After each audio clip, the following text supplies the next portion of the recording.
Hello, my name is Izaak Clifford, and this is a video profile about myself. That has no production value. Shot in school. No, I'm gonna amp this up a bit. Let's go to my house. Got a way to make Sorry about all that. Anyway, now let me properly introduce myself. Hi, my name is Izaak Clifford. I'm a graduate student of the Big Picture Academy, and I'm here today to talk to you about who I am, what I'm doing, and what I'll hopefully be doing, hint hint, in the next few years. However, to do that, we need one more cutaway. So, who am I? I'm a musician, and I've been self-producing and releasing my projects from New Perspective Studios since August of 2021. It is my bedroom. It is also my office, if you want to get technical about it. However, I'm not going to. In this here cutaway shot, I'm recording a new song that's either going to be for a band or a solo release. I also made the music that you're listening to right now. It's an instrumental track from my EP 7 that has this dark sort of vibe to it. It also has a main riff that my producer Ranaplier said was pretty good. So I like to know that if this doesn't work out, I can make Riff Rock for Dads, the album. That's it for this introduction. I'm gonna go talk about something else.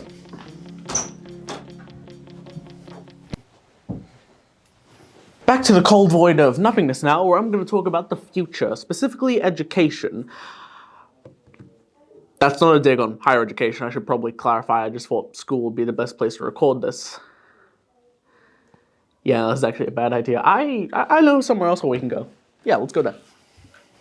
The following awkward transition was brought to you by New Perspective Records and its latest release, 7, now available wherever you stream your music. Welcome back. We're here at Newcastle Tafe's recording campus because this is where I'm going next year. Before I left high school, I was studying a certificate-free in music industry, and I was using all of the knowledge and skills I gained from that course in my own productions, which I think panned out pretty well. And I'm going to get to annoy everyone here with my existence next year because I'll be studying a certificate 4 in music industry followed by a diploma of music industry, specifically music production, because I want to work in mainly just music and just studios. Let's go to a different area.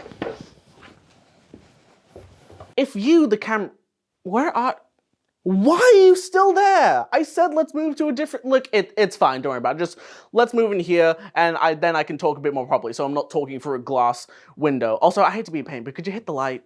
Thanks, I only brought this massive light in and it's kind of a bit, there we go. That's a bit better. I'll give you just a quick second to, are you tilted? It's fine, don't worry about it. Anyway, so, if you were any other teacher and not a camera, you might ask, why are you going to TAFE instead of uni? You're gonna die, or something along those lines. And I'd tell you that I want to go to TAFE before I go to uni because I see that they offer 2 different educational pathways. TAFE here offers, in my eyes, a lot of practical experience with just a little bit of theory. I get to use hands-on a lot of computers, audio gear, working with music in general, and working with other people. Also a massive mixing console that costs a few $100,000 that I just simply don't have access to, and except if I robbed a bank. That's why I want to go here first, because I want to have these practical skills before I go to somewhere that's, I guess, the highest form of education. And after TAFE, we get here. There you are. Hi, hello. Welcome to the new space, and definitely not a very blurry photo of the new space. Yeah, this is real, for sure. Anyway, this is where I want to go after TAFE. Less of the hands-on skills, sure, but I've already learned that over TAFE.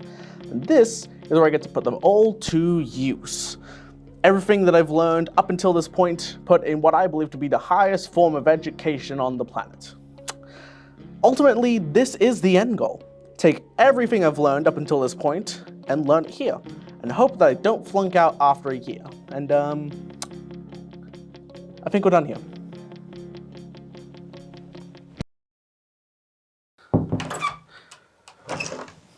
So now that I've talked about what I'm doing in the future, let me talk about what I've been doing as of late. I've recently recorded, written, and produced my second EP, 7. It is 7 songs in 7/4. You can tell there's a theme here.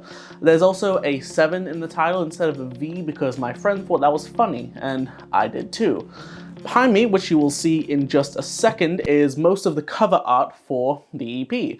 I'm sitting right here, there's a lighting change. I'll cut to the final shot for you now for your viewing enjoyment.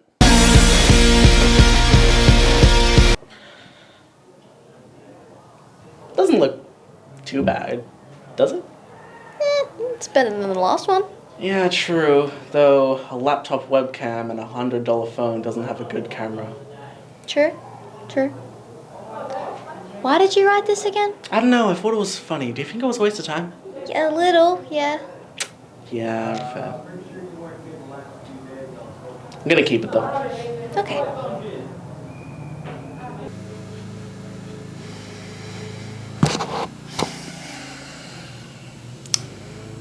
In retrospect, I probably should have cut that bit. Time filler. I should talk about music. Yes, I am aware the lighting looks a little bit different. That's because I'm filming this on a different day. Anyway, hi. Welcome to New Perspective Studios Turntable. It is next to a window that is open most of the time, however, it's fine. In this section, I'm going to talk about 3 albums I really do love, and that helped pretty much shape who I am musically and what I like to listen to. The first album being Green Day's American Idiot.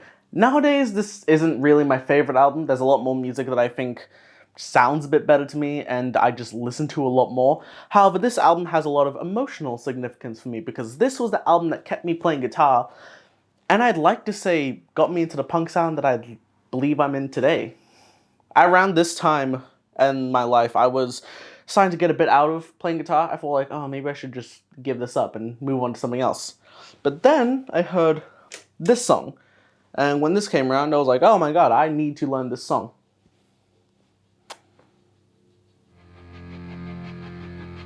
It's also one of the few songs one of the first songs actually, that I sang live as part of a school band. Which is kind of a throwback. I'm glad my girlfriend has a CD of this that I borrowed for way longer than I should have, and that I just listened to pretty much all day. And then I eventually got it on beautiful red and black and white and black vinyl. Also, the gatefold, this is just cool.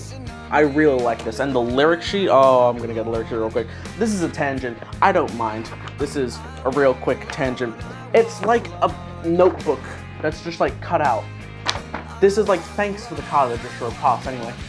It just looks cool. That's it. I might listen to this album again after I film this. Anyway, the next album. My Chemical Romance's The Black Parade. Yes, you can make all the emo jokes you like, however, I still think this is an amazing album. In terms of production, it feels like a chaotic mess next to perfect polish. There's this weird mix of just like pure insanity with just soft, just introspectiveness. It's a great album. I love it. I also don't know if this is a happy accident or something planned from the start, but the patient in the story of it's a rock opera like American Idiot. I should probably mention, yes, I do like patterns. There is a patient who is dying from cancer and he's told he has 2 weeks to live, 14 days.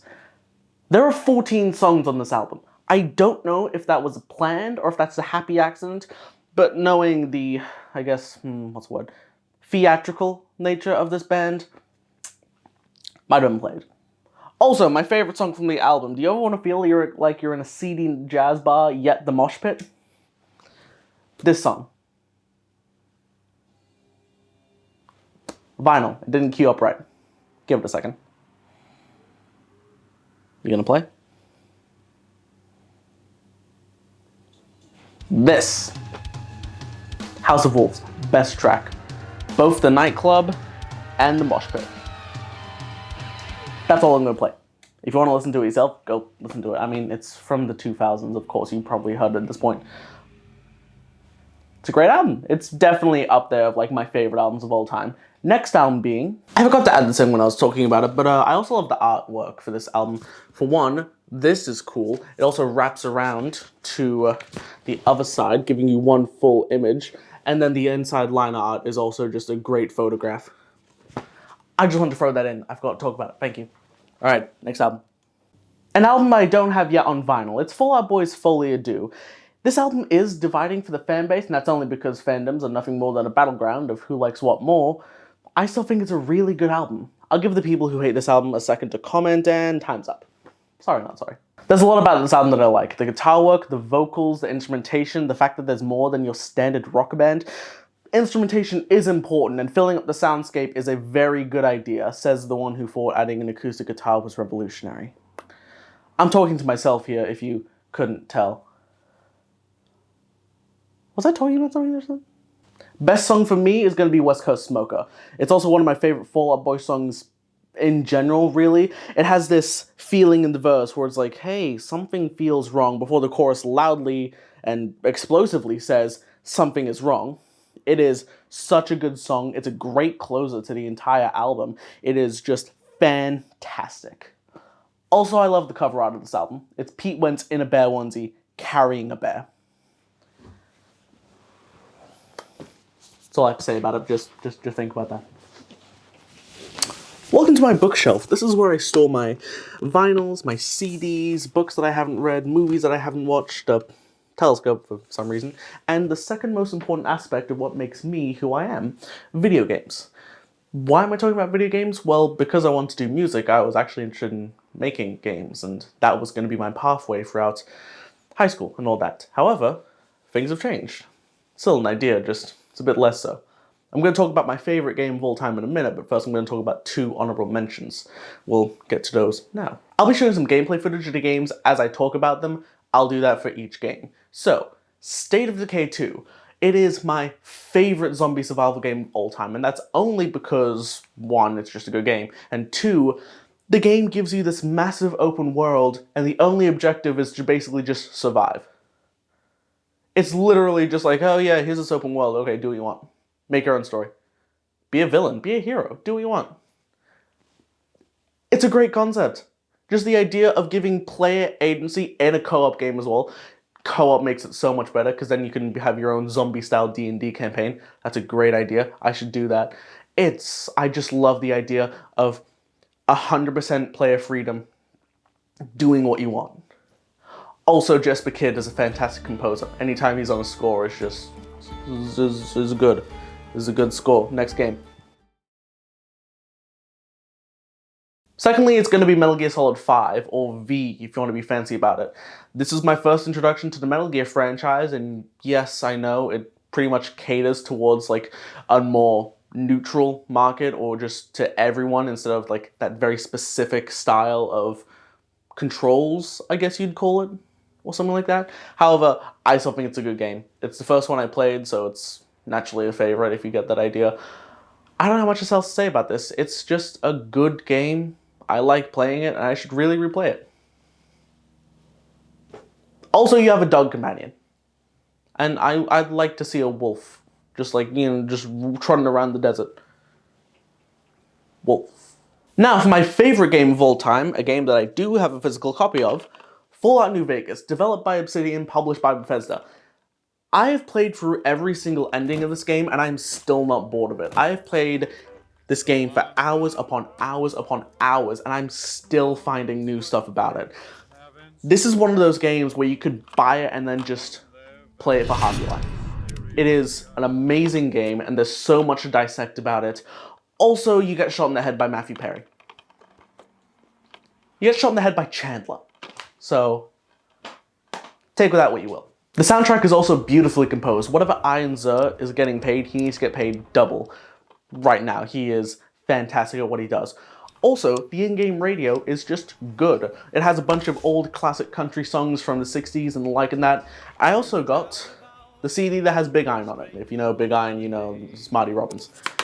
I haven't listened to it yet. And actually, in fact, there's a lot on the shelf that I haven't really watched or read or listened to or played. Should probably get on that. Sorry, a bit of an existential moment there. Anyway, welcome to my game shelf. This is where I keep my TTRPGs, or tabletop role-playing games. It consists of mostly D&D books and one Cyberpunk Redbox, a game that I have not yet played. Again. Why am I showing you this? Well, it's an aspect of games that I believe is one of the most important, which is the writing. And games like these have a big emphasis on writing, because it's all up to the game master and the players to create their own story.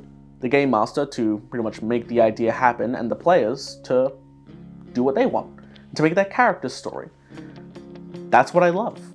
I love the idea of a group coming together to make something out of nothing and just spending time with other people and just making their own story. I also love the inevitable chaos that follows when a player says, and I quote, "Can I shave off his mustache?" without him noticing.